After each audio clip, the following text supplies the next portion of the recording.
আজকের এই ভিডিওর মাধ্যমে আজমিরগঞ্জ উপজেলা নিয়ে কিছু তথ্য তুলে ধরব আপনাদের সামনে। বাটি অঞ্চলের রাজধানী হিসেবে খ্যাত আজমিরগঞ্জ উপজেলা বাংলাদেশের দক্ষিণ পূর্ব অঞ্চলে অবস্থিত। এই উপজেলাকে ঘিরে রয়েছে কিশোরগঞ্জ, সুনামগঞ্জ জেলার অন্যান্য উপজেলা। এর উত্তরে শাল্লা উপজেলা, পূর্বে ও দক্ষিণে বানিয়াচং উপজেলা এবং পশ্চিমে ইটনা উপজেলা।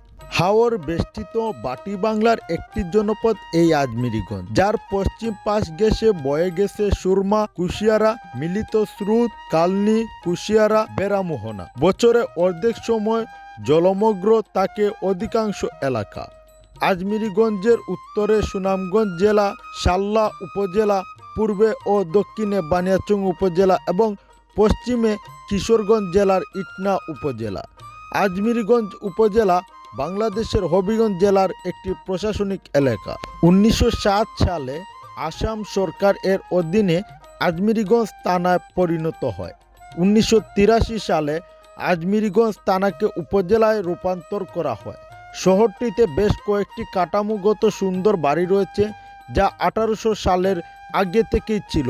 ত্রিপুরার মহারাজা দ্বারা এইগুলা অর্থায়ন করা হয়েছিল। বর্তমান সময়ে আপনারা আজমিরগঞ্জে ভিজিট করলে দেখতে পারবেন পুরনো নিদর্শন, পুরনো গড়, যেগুলো আসলে ঐতিহ্যের প্রতীক হিসেবে দাঁড়িয়ে আছে।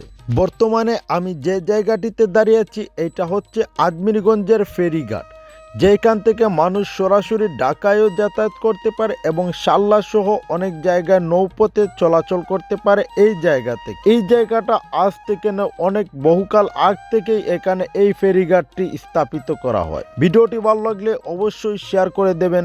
ধন্যবাদ।